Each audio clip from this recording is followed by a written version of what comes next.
Il progetto nasce ai piedi del Monte Generoso, a Mendrisio, all'interno del bosco, su una preesistenza che era una vecchia cantina di famiglia, poi è stata sostituita da questo progetto e l'interesse era quello di creare questa forte relazione, questo stretto legame tra architettura e natura, in maniera tale da disegnare un rapporto intimo quasi sinergico, polmonare o bidirezionale di questo progetto, ma che contenesse comunque una sorta di oggettualità, di questo corpo architettonico che si identificasse con il luogo ma che lo disegnasse.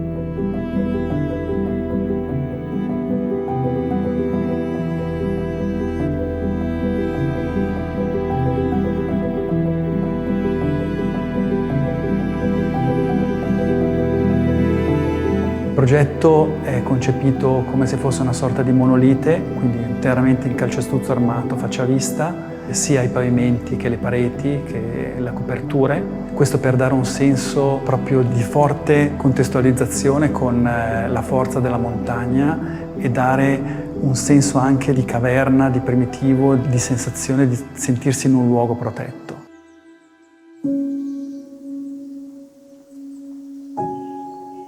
La stretta relazione che volevo creare con il contesto è dovuta anche alle forme che sono curvilinee, sia in pianta che in sezione, accompagnano l'intenzione di portare dall'esterno verso l'interno la natura e quindi l'energia del bosco e crea gli spazi dei 3 piani della casa.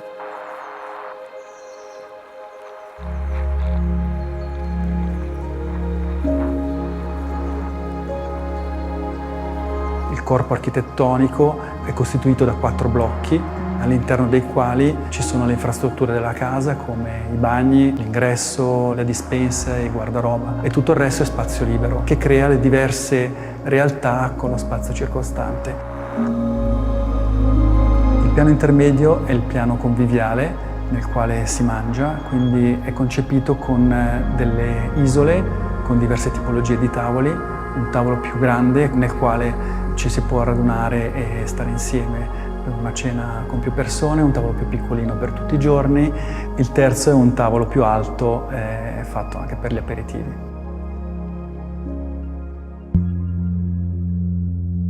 Al piano terreno si arriva con una scala a chiocciola, c'è uno spazio centrale, uno spazio astratto, come se fosse la possibilità di scegliere all'interno di un labirinto che tipo di porta si desidera aprire. E in effetti c'è questa sensazione di sentirsi un po' spaesati e quindi è un luogo da scoprire, da sentire e quasi misterioso. A me piace molto questo spazio intermedio perché genera sempre una nuova possibilità di interpretare questo luogo.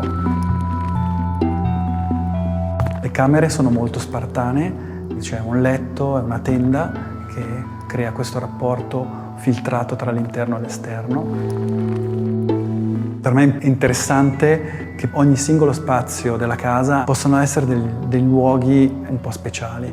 Il bagno, per esempio, principale ha una vasca incassata e ha una serie di elementi di nicchie, di decori che aiutano un pochettino questa ricerca verso un progetto di architettura particolare.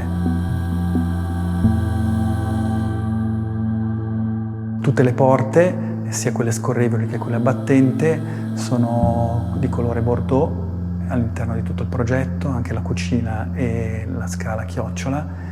La scelta di questo materiale aveva un po' l'intenzione di dare un tocco un po' raffinato al bordeaux, come se fosse un effetto teatrale, con un sipario, quindi anche le forme morbide e curvilinee danno questo effetto di tenda e quindi mi sembrava opportuno dargli questo tipo di delicatezza. Rende il progetto morbido, secondo me.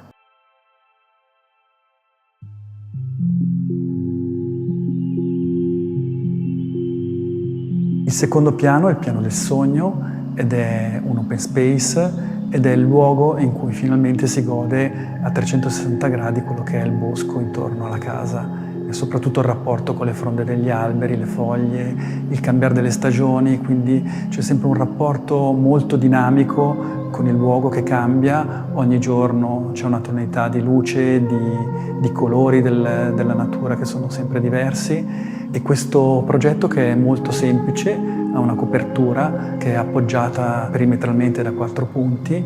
Uno è il camino, che ha questa forte relazione col suolo, quindi come se il fuoco nascesse dalla terra.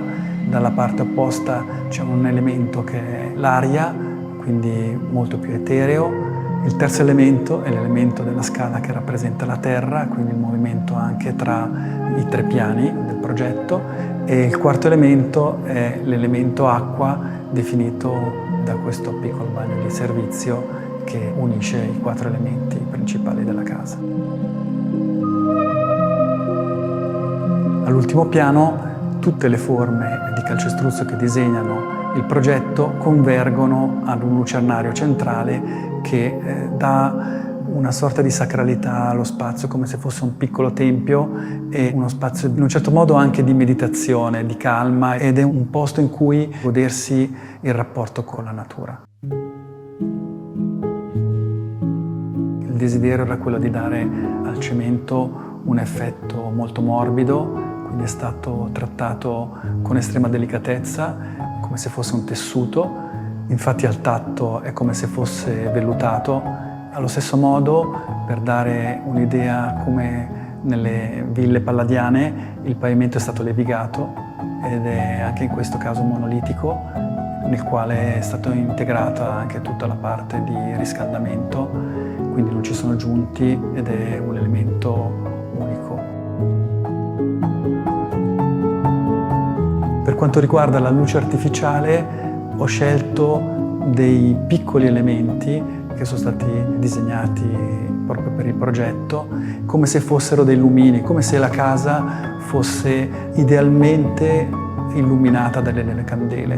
Il progetto quindi è molto sobrio, la luce è molto bassa, molto atmosferica, quasi monacale in un certo senso, ma crea un effetto secondo me molto accogliente, anche quasi romantico e molto morbido.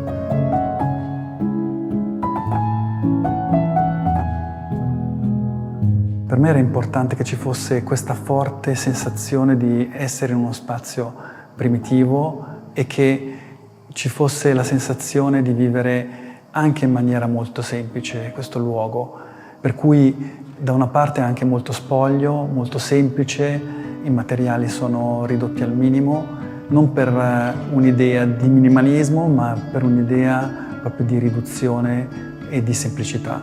Voleva essere un progetto semplice e voleva essere un progetto allo stesso modo ricco di relazioni, di riflessi, di giochi di luce, di rapporto interno-esterno.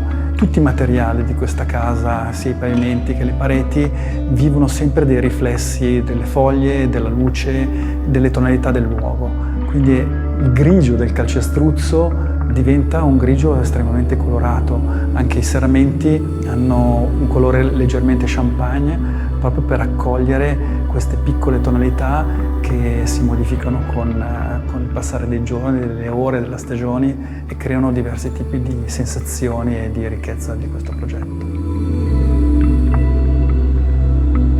Sono Aldo Celoria dello studio Celoria Architects di Balerna e questa è La Casa nel Bosco.